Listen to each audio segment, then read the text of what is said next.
Hi, welcome back to my channel.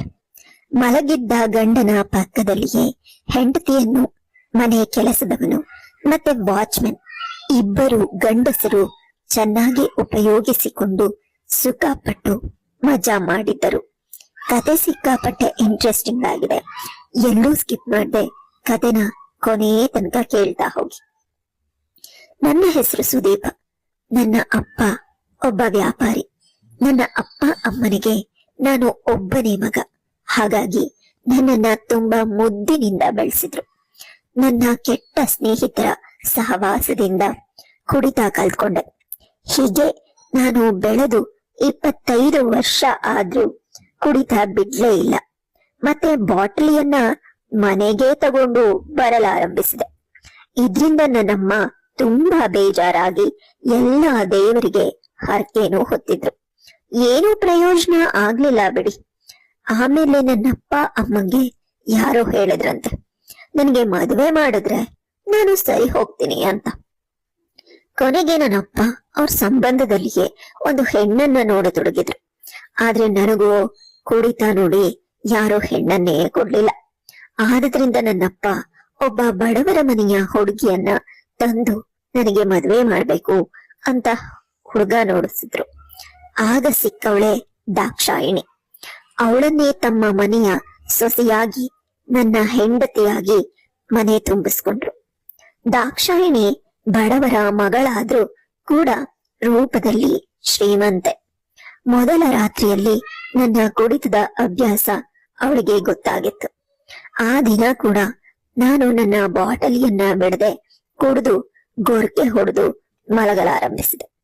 ನಂತರ ನನ್ನ ಹೆಂಡತಿ ದಾಕ್ಷಾಯಿಣಿ ತಾನೇ ನಾಚಿಕೆ ಬಿಟ್ಟು ನನ್ನ ಮೈ ಮೇಲೆ ಬಿದ್ದರೂ ಕೂಡ ನಾನು ಏನೂ ಮಾಡದೆ ನಶೆ ಏರಿಸ್ಕೊಂಡು ಮಲಗ್ಬಿಟ್ಟಿದ್ದೆ.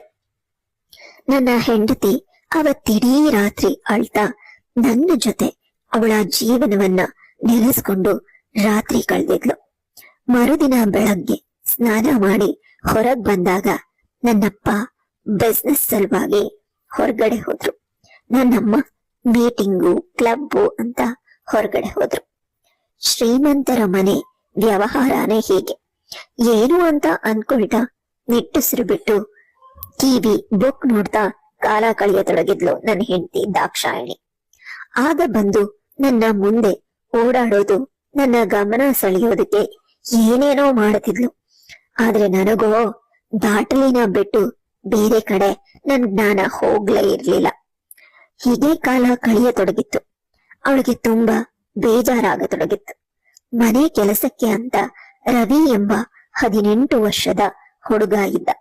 ಆಗ ಅವಳು ಅವನ ಮೇಲೆ ಕಣ್ಣು ಹಾಕಿ ತನ್ನ ಆಸೆಯನ್ನ ತೀರಿಸಿಕೊಳ್ಳೋದಕ್ಕೆ ಇವನೇ ಸರಿಯಾದ ವ್ಯಕ್ತಿ ಅಂತ ಮನ್ಸಲ್ಲೇ ಯೋಚಿಸ್ತಾ ಅವನ ಮುಂದೆ ಓಡಾಡ್ತಾ ಅವನ ಜೊತೆ ಮಾತಾಡ್ತಾ ಸಲಿಗೆ ಬೆಳೆಸೋದಕ್ಕೆ ಶುರು ಮಾಡಿದ್ಲು.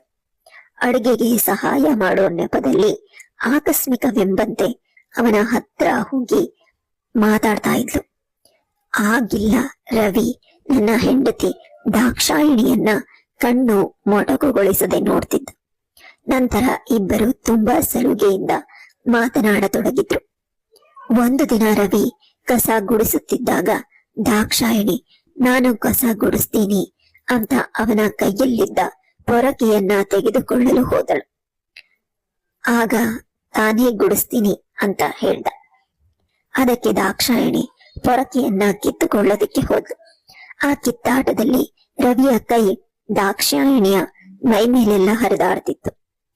ಆಗ ನನ್ನ ಹೆಂಡತಿಯ ಮೈಯೆಲ್ಲ ಜುಮ್ಮೆನ್ನ ತೊಡಗಿತ್ತು. ರವಿಗೂ ಕೂಡ ಇದು ಹೊಸ ಅನುಭವ. ಅವಳನ್ನೇ ನೋಡ್ತಾ ನಿಂತು ಬಿಟ್ಟ. ಆಗ ದಾಕ್ಷಾಯಿಣಿ ಅವನ ಕಡೆ ನೋಡಿ ಅವನ ಕಣ್ಣು ತನ್ನ ಮೇಲೆಯೇ ಇರುವುದನ್ನು ಕಂಡು ಏನೋ ಚಿಕ್ಕ ಹುಡುಗ ಅಂತ ಸುಮ್ನೆ ಇದ್ರೆ ನಿನ್ ಕಣ್ಣೆಲ್ಲ ನನ್ ಮೇಲಿದೆ ಅಂತ ಕೇಳಿದ್ಲು.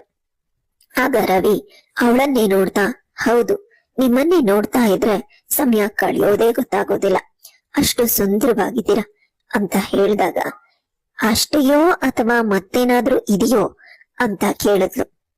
ಇನ್ನು ಏನೇನೋ ಅನ್ನಿಸ್ತಿದೆ, ಅದನ್ನೆಲ್ಲ ನಿಮ್ ಹತ್ರ ಹೇಳೋದಕ್ಕೆ ಆಗೋದಿಲ್ವಲ್ಲ ಅಂತ ಹೇಳ್ದ.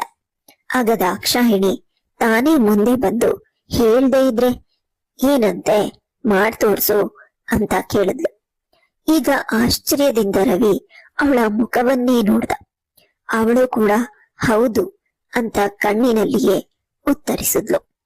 ಆಗ ಅವನು ಹತ್ರ ಬಂದು ಇನ್ನೇನು ಅವಳನ್ನ ಮುಟ್ಟಬೇಕು.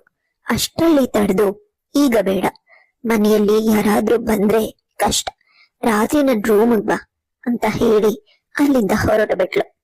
ಈಗ ರವಿ ರಾತ್ರಿ ಯಾವಾಗ ಆಗುತ್ತೋ ಅಂತ ಕಾಯ್ತಾ ಕೂತ. ಅವನ್ ಕಾಯೋದಕ್ಕೆ ಅಂತ್ಯವಾಗುವಂತೆ ರಾತ್ರಿ ಕೂಡ ಆಯ್ತು. ನಿಧಾನಕ್ಕೆ ದಾಕ್ಷಾಯಿಣಿಯ ರೂಮಿನ ಕಡೆ ಹೋಗಿ ನಿಧಾನಕ್ಕೆ ಬಾಗ್ಲು ತಡ್ದ.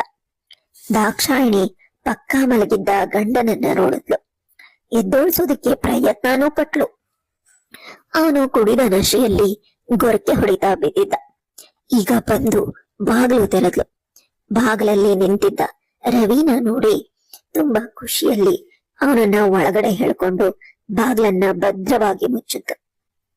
ಇನ್ನೂ ತಡೆಯೋಕಾಗ್ದೆ ಅವಳನ್ನ ಗಟ್ಟಿಯಾಗಿ ತಪ್ಕೊಂಡು ಅವಳ ಗಂಡನ ಪಕ್ಕದಲ್ಲಿಯೇ ಅವಳನ್ನ ಚೆನ್ನಾಗಿ ಅನುಭವಿಸಿ ಮಜಾ ಮಾಡ್ದ. ಅವನ್ ಕೆಲಸ ಮುಗಿಸಿ ಹೊರಗಡೆ ಬರುವಾಗ ಕಿಟಕಿಯ ಪಕ್ಕ ನಿಂತಿದ್ದ ವಾಚ್ಮೆನ್ ಅನ್ನು ನೋಡಿ ನಿಜಕ್ಕೂ ರವಿಗೆ ಗಾಬರಿಯಾಗಿತ್ತು. ಈಗ ದಾಕ್ಷಾಯಿಣಿ ಕೂಡ ಆ ವಾಚ್ಮೆನ್ ಅನ್ನ ನೋಡಿದ್ಲು. ವಾಚ್ಮೆನ್ ಕೂಡ ಇವರಿಬ್ಬರನ್ನೇ ನೋಡ್ತಿದ್ದ. ಅಯ್ಯೋ, ಇದೇನಾಗ ಹೋಯ್ತು, ನಾವಿಬ್ರು ಮಾಡೋದನ್ನ ಇವನು ನೋಡ್ಬಿಟ್ಟಿದ್ದಾನಲ್ಲ ಅಂತ ಭಯವಾಗತೊಡಗಿತ್ತು. ಯಾರಿಗಾದ್ರೂ ಹೇಳಿದ್ರೆ ಏನ್ ಗತಿ ಅಂತ ನಿಜಕ್ಕೂ ದಾಕ್ಷಾಯಿಣಿಗೆ ತುಂಬಾ ಭಯ ಆಯ್ತು.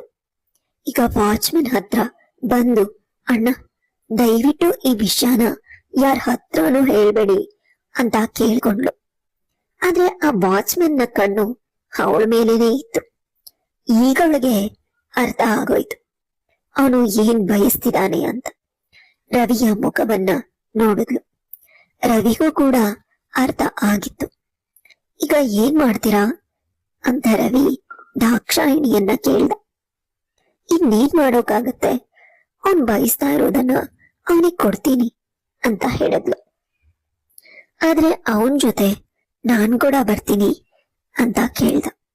ಅವನನ್ನೇ ಗುರಾಯಿಸಿ ನೋಡ್ತಾ ವಾಚ್ಮನ್ ಹತ್ರ ಬಂದು, ನನಗ್ ಗೊತ್ತು ನಿಮ್ಗೆ ಏನ್ ಬೇಕು ಅಂತ, ನಿಮ್ಗೇನ್ ಬೇಕೋ ಅದನ್ನ ನಾನು ಕೊಡ್ತೀನಿ, ಆದ್ರೆ ನೀವು ಈ ವಿಷಯನ ಯಾರಿಗೂ ಹೇಳ್ಬಾರ್ದು ಅಷ್ಟೇ ಅಂತ ಹೇಳಿದ್ಲು. ವಾಚ್ಮನ್ ಕೂಡ ಒಪ್ಕೊಂಡ. ಅವರನ್ನ ಕೂಡ ಕರ್ಕೊಂಡು ಒಳಗಡೆ ಬಂದ್ಲು. ರವಿ ಕೂಡ ಅವ್ರ ಜೊತೆ ಒಳಗಡೆ ಬಂದ. 3 ಜನರು ದಾಕ್ಷಾಯಿಣಿಯ ಗಂಡನ ಪಕ್ಕದಲ್ಲಿಯೇ ಮಲಗಿ ಅವನ ಹೆಂಡತಿಯನ್ನ ಅವನ ಪಕ್ಕದಲ್ಲಿಯೇ ತಮಗೆ ಮನಸ್ಸಿಗೆ ಬಂದಂತೆ ಅವಳನ್ನ ಉಪಯೋಗಿಸ್ಕೊಂಡ್ರು. ಚೆನ್ನಾಗಿ ಮಜಾ ಮಾಡಿ ಅಲ್ಲಿಂದ ಎದ್ದು ಹೋದ್ರು. ದಾಕ್ಷಾಯಿಣಿಗೆ ತುಂಬಾ ಖುಷಿಯಾಗಿತ್ತು. ಯಾವತ್ತು ಸಿಗದ ಸುಖ ಅವತ್ತು ಅವಳಿಗೆ ಸಿಕ್ಕಿತ್ತು. ಇದಾದ್ಮೇಲೆ ರವಿ ಮತ್ತೆ ವಾಚ್ಮನ್ ಇಬ್ರು ಕೂಡ ಒಬ್ರಾದ್ಮೇಲೆ ಒಬ್ರು ಬಂದು ಪೀಡಿಸ್ತಾ ಅವಳನ್ನ ಉಪಯೋಗಿಸ್ಕೊಳ್ತಾ ಇದ್ರು. ಮೊದ್ಲಿಗೆ ಅವಳಿಗೂ ಕೂಡ ಖುಷಿ ಆಗ್ತಾ ಇತ್ತು. ಆದ್ರೆ ಕ್ರಮೇಣ ಅದು ಒಂಥರ ಹಿಂಸೆ ಆಗೋದಕ್ಕೆ ಶುರುವಾಯ್ತು. ಇವನ್ ತಪ್ಪಿದ್ರೆ ಅವನು, ಅವನ್ ತಪ್ಪಿದ್ರೆ ಇವನು ಬಂದು ಬಂದು ಮಾಡ್ತಾನೆ ಇರ್ತಿದ್ರು. ಇದ್ರಿಂದಾಗಿ ಅವಳಿಗಂತೂ ಈ ಜೀವನ ಸಾಕಾಗ್ಬಿಟ್ಟಿತ್ತು. ಬೇಡ ಅಂತ ಹೇಳಿದ್ರೆ ಇಬ್ರು ಕೂಡ ಮನೆಯವ್ರಿಗೆ ಹೇಳ್ತೀವಿ ಅಂತ ಬ್ಲಾಕ್ ಮೇಲ್ ಮಾಡ್ತಿದ್ರು. ಗಂಡ ನಶೆಯಲ್ಲಿ ಮಲಗಿದ್ರೆ ಅವನ್ ಪಕ್ಕದಲ್ಲಿ ಬೇರೊಬ್ಬ ಗಂಡಸಿನ ಜೊತೆ ಇವಳು ಈ ರೀತಿ ಎಲ್ಲ ಇರ್ತಾ ಇದ್ದಿದ್ದು ಅವಳಿಗೂ ಒಂದ್ ರೀತಿ ಮುಜುಗರ ಆಗ್ತಿತ್ತು. ಇದೇ ಯೋಚನೆ ಹಾಗೂ ಈ ಇಬ್ಬರು ಗಂಡಸಿನ ಕಾಟ ತಾಳಲಾರದೆ ಅವಳ ಆರೋಗ್ಯ ಕೈಕೊಟ್ಟಿತ್ತು. ದಿನೇ ದಿನೇ ಅವಳ ಆರೋಗ್ಯ ಹದಗೆಡ್ತಾ ಹೋಯ್ತು. ಒಂದು ದಿನ ಹೀಗೆ ಅವಳು ಮೆಟ್ಟಲು ಇಳಿಯುತ್ತಿದ್ದಾಗ ತಲೆ ಸುತ್ತು ಬಂದು ಬಿದ್ದೇ ಬಿಟ್ಲು. ತಲೆ ಆ ಮೆಟ್ಟಿಲಿನ ಹಂಚಿಗೆ ಒಡೆದು ತುಂಬಾ ಪೆಟ್ಟಾಗಿ ರಕ್ತ ಸುರಿಯತೊಡಗಿತ್ತು.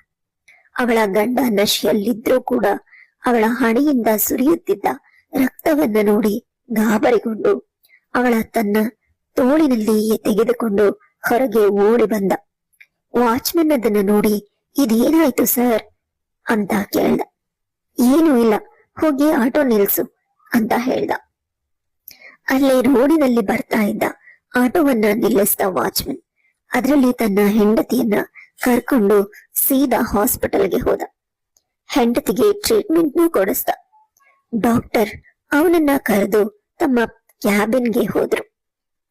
ಅವರು ತುಂಬಾ ವೀಕ್ ಆಗಿದ್ದಾರೆ. ಯಾವುದೋ ವಿಷಯವನ್ನ ಮನಸ್ಸಿಗೆ ಹಚ್ಕೊಂಡು ತುಂಬಾ ಯೋಚಿಸ್ತಿದ್ದಾರೆ. ಈ ಯೋಚನೆ ನಿಲ್ದೇ ಇದ್ರೆ ಅವ್ರ ಜೀವಕ್ಕೆ ತುಂಬಾ ಅಪಾಯ ಆಗತ್ತೆ.